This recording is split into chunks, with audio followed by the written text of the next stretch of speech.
Hi everybody, welcome to my channel. If this is your first time here, my name is Anna. I'm a clinical psychology doctorate student and I make videos about real-life applications to psychology. So please hit like and subscribe if you want to see more of my channel, and don't forget to also hit the bell notification button. In this video, I'm going to be talking about something that's actually a very fun topic for me, which is 5 gaslighting techniques that people use in political discussions. So before we get started, what is gaslighting? In case you don't know, it's a form of emotional abuse where one person tries to make you feel like your reality is not reality. So it could be saying things like you're crazy, that didn't happen, you're being irrational, you're being too sensitive, as well as a little bit more nuanced, more subtle ways of gaslighting that I'm going to go into this video that you might not immediately pinpoint as gaslighting. But if you actually look at what the person is saying, it becomes very clear that this is actually a form of gaslighting. So in this video, I'm talking about 5 types of gaslighting that people specifically do in sociopolitical debates or discussions. I'm going to be translating exactly what the gaslighter actually means, and I'm also going to give some advice on how to respond to each type of gaslighting. So number 1, when someone makes you feel like you're not being objective or you're being biased for having an experience with oppression. So for example, your argument came off as biased and subjective because you talked about your experience with X, Y, and Z, with this person treating you poorly or with this oppression that you experienced. So the translation of this is, I'm objective, but you are not. Because objectivity means never having experienced these issues firsthand. Because if you have, that means you must be too emotional and too sensitive to be objective. So it's coming from a position of privilege. It's saying that you can't have experienced something negative to do with the topic that we're discussing, because then obviously you're coming from a place of emotionality rather than objectivity. The implication is that only those who are completely detached from the situation, so those in a position of privilege essentially, or power, have the ability of retaining complete objectivity, when in reality, no one is completely objective. If there were a true objectivity,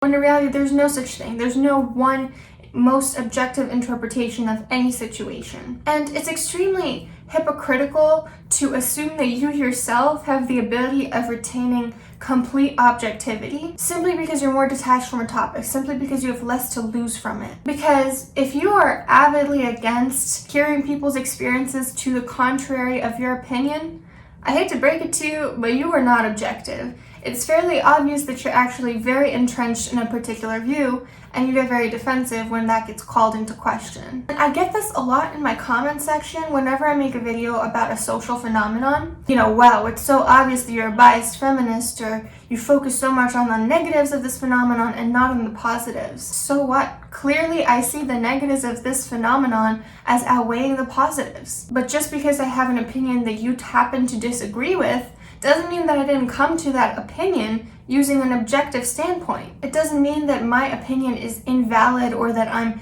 incapable of objectivity. If you disagree with me that this phenomenon is actually predominantly a positive one rather than a negative one, then by all means give me your arguments and let's have a discussion about it. But don't just cry out you're biased as if me having an opinion means that I'm not capable of weighing the pros and cons for myself before making a decision. So how do you handle this type of gaslighting? Here's a script. I don't appreciate having my opinion invalidated simply because I came to a different conclusion than you did. Did it ever occur to you that I came to this conclusion after an objective analysis of the arguments? In fact, I dare to venture that you yourself are not as objective as you make it seem. Instead of attacking my objectivity, why don't you tell me the evidence you have for supporting your opposing opinion? Gaslighting technique used in political arguments. Number 2, apologism. So this is when someone says something like, they didn't mean it in the way you perceived it. Like, they didn't mean it to be racist. They didn't mean to say that it's okay to put, roofies in girls' drinks or whatever. The translation of this is, your perception of reality is faulty. You're just too sensitive and can't handle the truth. But don't worry, my perception of reality is crispy clear, and I'll explain reality to you. So again, things coming from a place of self-prescribed authority. You're not seeing things clear, but I am. It's particularly problematic if this person wasn't actually there at the incident that took place, yet they take it upon themselves to act like they understand what happened better than you do, you who were the one that was actually there. But it's also a problem if they were there, because of course, in some circumstances, people misunderstand or misinterpret social cues, and we know from psychology experiments that this does tend to happen, that people tend to misinterpret cues, especially those that are higher in neurosis or paranoia. However, it should not be your default setting to invalidate someone's perception of reality. And how do you respond to this type of gaslighting? With all due respect, I'm perfectly capable of interpreting the situation accurately. I was the one who experienced it, not you. So maybe consider the possibility that I have a better understanding of the experienced effects of the incident. Gaslighting technique number 3. Flat out denial of your reality. So this is gaslighting at one of its purest forms. For example, it's a gross exaggeration that you experience microaggressions every day, or the patriarchy doesn't exist, it's a word created by liberal extremists to oppress men, or one that I got recently was shaming doesn't exist, and then he went into extreme slut shaming. So the translation here is, I don't believe you. Your experience is not valid to me because I cannot step outside of my own experience for 1 second to consider that this very concerning thing that you are suggesting could actually be true. So with people like this, there's really no point in pointing out what they're doing, because it is gaslighting in its purest form, and it's fairly obvious that no argument that you give will be able to convince them that your reality is valid.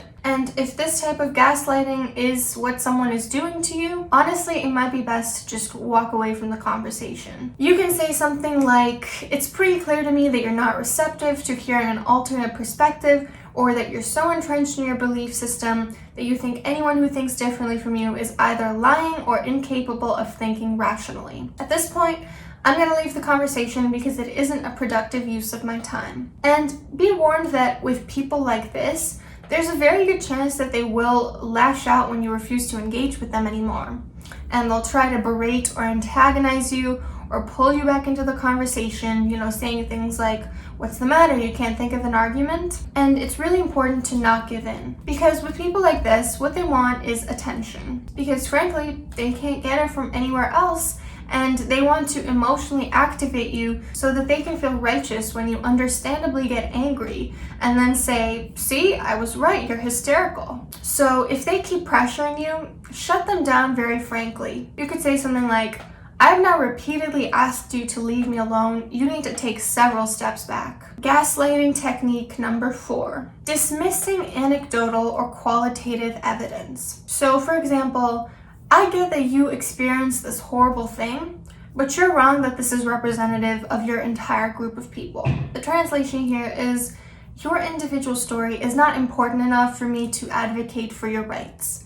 If something is not generalizable to the entire population, I do not see it as something worth fighting for. I don't care about individuals, only groups of people. So in case you didn't know, anecdotal evidence is when you give a personal anecdote or a personal experience to explain an example of something what you're saying, or to explain how you came to a particular conclusion. So it's not meant to be taken as empirical evidence, but it is a form of knowledge nonetheless. And it's fine if it's used for the purposes of, elucidating a concept rather than making a definitive statement saying this is 100% true because of this one thing that happened. And qualitative evidence is a type of scientific empirical evidence. So there are many steps taken in a qualitative study to ensure the validity of that research. And no, it doesn't follow the scientific method, but it is a form of science nevertheless. It's usually not applicable to a wide population, but it deepens our understanding of a specific pool of participants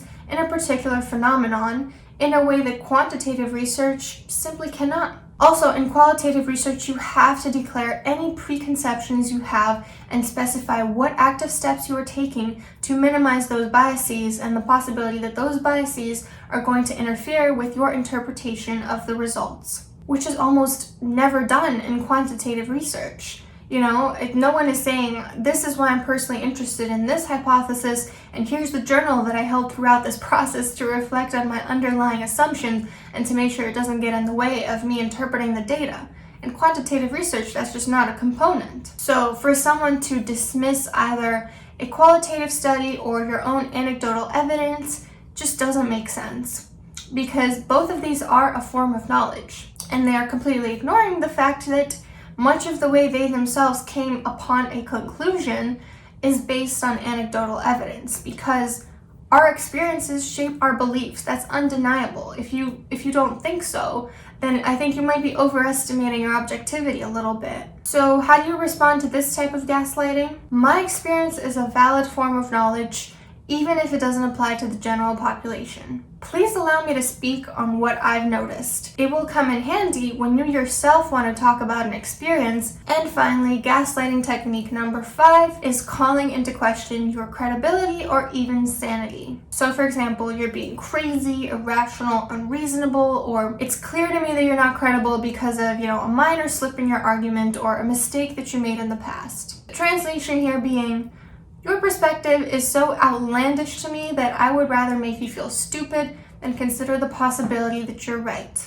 Or, I can't think of a legitimate counter-argument, so I'm resorting to labeling you something that will make you look bad to other people. So it's another case of gaslighting in its purest form, similar to number 3. And again, if something like this happens, I really recommend just ending the conversation. If you do want to say something while ending the conversation, you can say something like, it's pretty sad that you have to character assassinate me simply because you can't think of a good enough argument in response to what I said. This conversation ends now. So you might be sitting here thinking, why are these examples from a liberal point of view? I think I have experienced this from a conservative point of view. Why are there no examples of how liberals gaslight conservatives? The truth is, because this is what I've seen in my personal experience. If you have experienced this from a conservative standpoint, you are more than welcome to share your experience in the comments. As someone in the mental health field, I am against gaslighting in any form, and I'm willing to hear you out and learn about your perspective and condemn the gaslighting that you've experienced. Okay, don't forget to hit like and subscribe, and have a great day.